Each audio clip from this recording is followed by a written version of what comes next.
Wisconsin Eye's 2014 election coverage is brought to you by the Wisconsin Hospital Association. For over 90 years, a valued voice for Wisconsin hospitals, supporting high-quality, high-value care in communities like yours.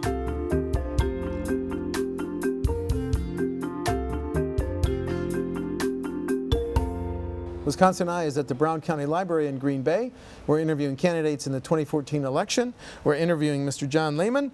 He's a Republican from Neenah. He's running in the 55th Assembly District. Mr. Lehman, welcome to Wisconsin Eye. Thank you for having me. Just a programming note, Wisconsin Eye appreciates the support of the Wisconsin Hospital Association, which represents more than 139 hospitals and health systems, for making these candidate interviews possible. Just a short version of your background and public service, Mr. Lehman. Well, background, born and raised in Wisconsin. Grew up on a small farm 2 miles northeast of Dale, Wisconsin. Been in the workforce for 42 years. Out of high school, I went in the Air Force, spent 4 years in the Air Force as a crew member on an air refueling tanker. Traveled the world, and it was a good experience for me. After that, I used a GI Bill, went to UW-Madison, got a degree in mechanical engineering. Came out of school, worked 23 years at Kimberly-Clark as a machine designer, and worked in manufacturing as a maintenance lead, and later on as a senior project leader, working on capital projects within the U.S. and throughout the world, really. Okay. And currently, I'm still employed now as a technical salesperson for Festo Company. It's Festo Corp. It's a German company, and we sell automation equipment, pneumatics and electronic drives to manufacturing companies. And then your public service, you are still on the Neenah School Board? Yes, 16 years going on the Neenah School Board. The last 9, I've been the vice president and head of finance and personnel. Before we talk about K-12 schools, let me ask you about a statement on your website, otherwise I might forget. You say the overreaching, tyrannical federal government. Give me the short version of why you say that.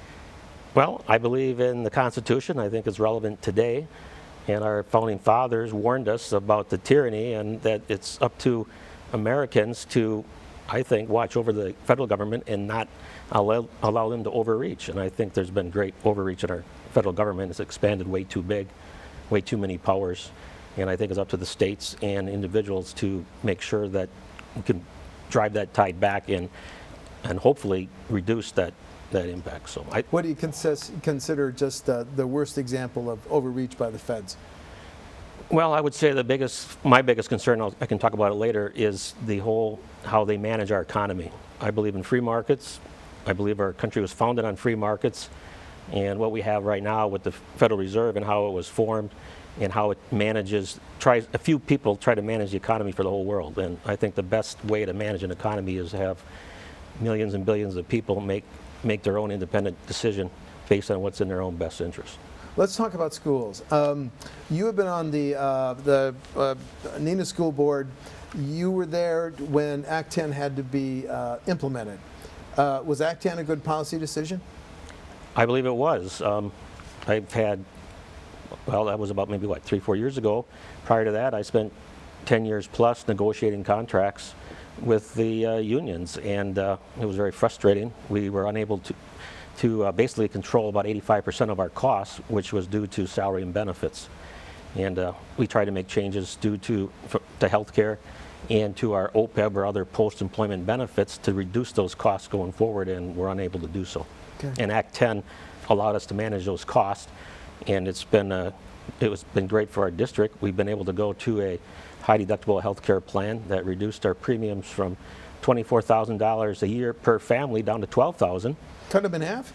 Yes, in half, and it saved us millions of dollars, and we've been able to put that back in the classroom, into teachers' salaries. And now that they have to pay 12.8% of their premiums, it reduces their cost as well. Okay. And the same level of benefit.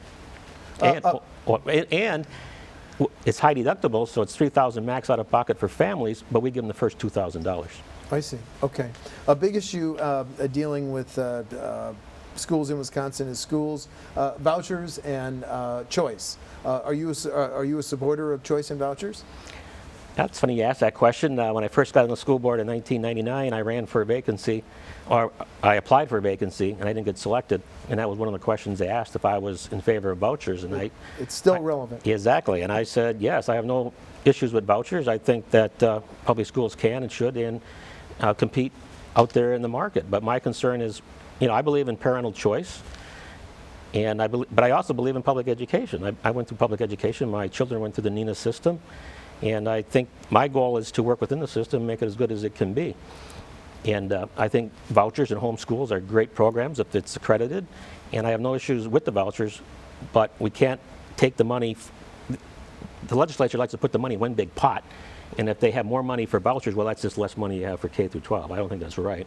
Okay. If you want to fund vouchers, well, then you need to find that someplace else in the budget. And if 15% of our current students in the state of Wisconsin are private or homeschool, if you give them all a voucher, you got to come up with about $812 million. Your website says $812 million. In addition to. Okay. And tell me where that's coming from, and I'm all for it. Okay. If you're a member of the Assembly, you'll be voting, of course, on the 2015-2017 budget.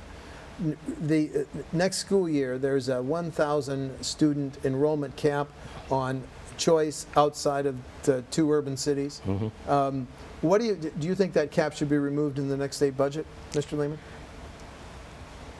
I believe so, because I don't, like I said, to me the only resistance to the cap is where do you get the funding to fund those additional students. And the other issue is, when we did lift the caps this last year, 500 more students, which is really nothing, I think it was like 75% of the students that took the voucher were already in the private system. That's the number. So, and we have very good schools in my area, my district, NINA schools, top shelf education, and I don't fear losing students to vouchers. And I do believe we can, and we do offer a good education, and we can compete. The issue of Common Core standards. I know you're being asked about that as a candidate. Do you support them? Well, I support higher standards. 16 years on the school board, I've never really been happy with the current standards, WKCE. The DPI says the Common Core is a better standard, but better relative to what? Frankly, the DPI had many years to improve our standards, and really I didn't see much progress. Problems I have with Common Core is there wasn't no input from the states really. It's not a state standard. I think it did come from the federal government, and my concern is how that's going to impact testing going forward if they're going to start, tweaking the ACT test and that sort of thing. And I don't want to be teaching to the test. Common Core, the WKCE or our current state standards were very low bar. Our NINA standards are much higher already for our students, and I think I see Common Core doing nothing but raising that low bar maybe a little bit higher. Okay. As I interview candidates, some of them, and I don't know if it's an issue in your race, some of them want Wisconsin to opt out of Common Core standards. Are you're not there? Well, we had a school board meeting on Tuesday, and we had our district present on Common Core and how our plans to implement next year. And I'm very happy with how we're implementing Common Core and the things that we're doing to train our staff. Like I said, I think it's going to raise the bar for those students that are maybe struggling and underperformers, but I don't think it's going to do much, harm or good for some of the higher achieving students. And as far as opt out, my preference would be that as a state, we come up with our own standards that are higher than Common Core. Okay.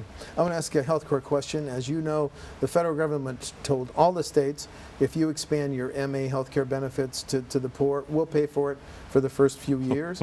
Governor Walker and leaders of the Assembly and Senate said, thanks, federal government, no thanks. Was that a wise decision? I believe so. I don't like the fact that a lot of funding is done through grants and subsidies that expire. The federal government did that to the schools with the stimulus package a couple of years ago. We got like $1.7 million in NINA to maintain teachers. Well, we are already managing our costs. We basically put the money in the bank and use it for funding our OPEB. So I don't like those types of teaser things where it gets you started and now you got to come up with ways to maintain that program of revenue. And my understanding of Medicaid is that really it's based on lower income people, and I thought that the Affordable Care Act should take care of those situations. All areas of Wisconsin need good highways. You know, Highway 41 runs right through your district, but there's a projected $650 million shortfall in the Department of Transportation budget and the next 2-year budget cycle. Mm-hmm. Do we put some of those highway projects on hold? Do we raise taxes? How do you fill that? How would you fill that gap? Excuse me. Well, 16 years balancing budgets on the Neenah School Board. I mean, you have 3 options, really. You can raise revenue, you can decrease your spending, or you can decrease your cost. And I'm a proponent of not spending money you don't have. So ideally, maybe we do a combination of all 3, which is kind of how we approached it in Neenah. We haven't had a budget deficit in 7 years.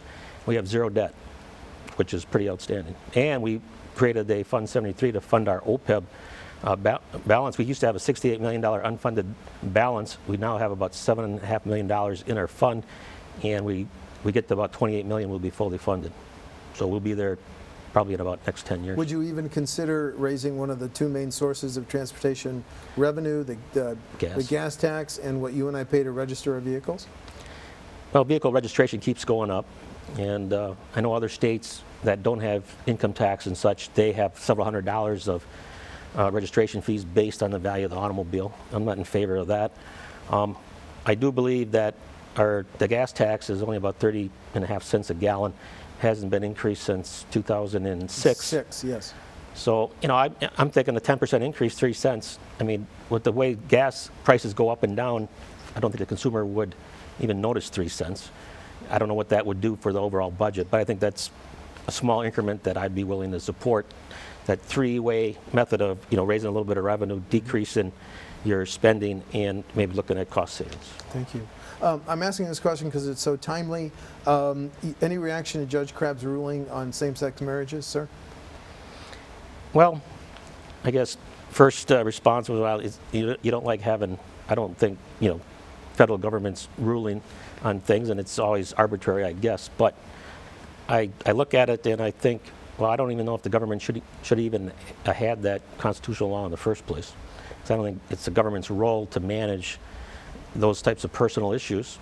So I believe that, you know, we are a republic, not a democracy, so it's not about just having a statewide vote and the majority rules. So, and I do believe that the issue is it's personal. It shouldn't be something that's politicized. And I think that the 2 main oppositions against it is the religious moral issue is one, and then I think the other one is people have concern for the deterioration of the nuclear family. But I believe the nuclear family is being deteriorated, and it's not due so much, it's mainly due to our economy and inflation and how our federal government is managing that. Okay. So. 2 candidates for Attorney General say first offense, drunken driving, should be a crime and not a traffic citation. Do you have a position on that? I do. You know, coming of age at 18 in 1972 was the first year they lowered the drinking age in Wisconsin to 18. So I'm very familiar with how things have progressed for drunk driving and the laws over that time period.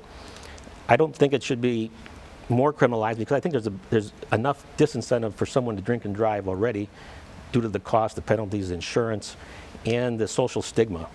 But I do think we need to look at other ways to handle repeat offenders.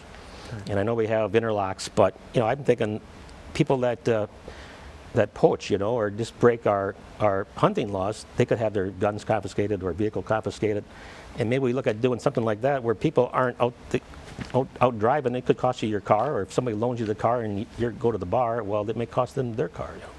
So you're not ready to make first offense a crime at this time? No, what I would be willing to, you know, the Tavern League won't like it, but our tax on alcohol has been 6.5 cents a gallon since 1969. I think we should raise that. I mean, I remember when, you know, a 7-ounce glass of beer is 15 cents, you know, and we should raise the fees and use that money to help educate young people and combat drunk driving and the social issues that come with it.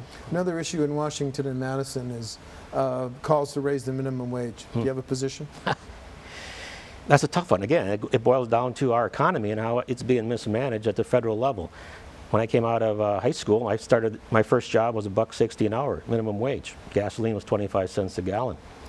And I realized real quick that, you know, if I wanted to marry, have a family, I'd have to find something more than a minimum wage job.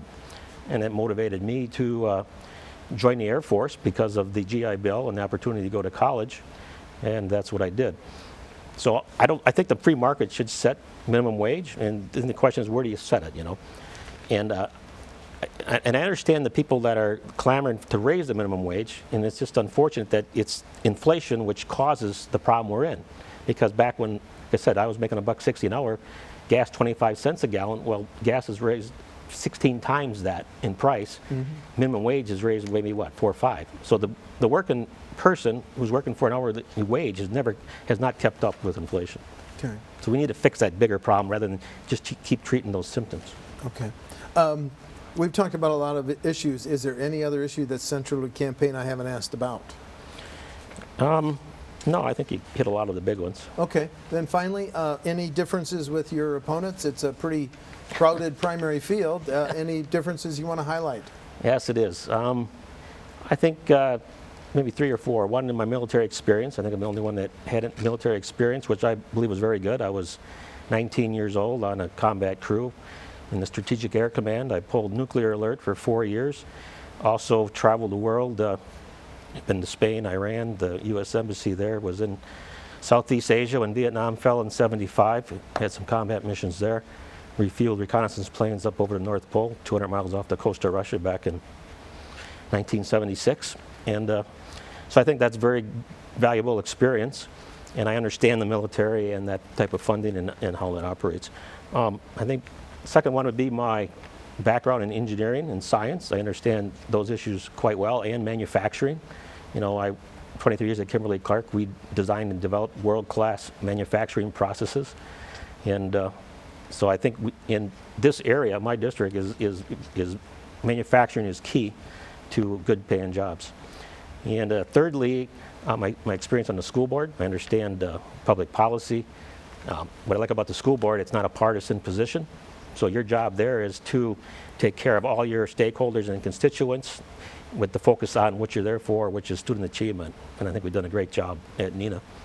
And I think lastly, I think I'm one of the few people that really truly understands the monetary system, our economy, and inflation, and what causes it, and what we can and need to do to minimize that.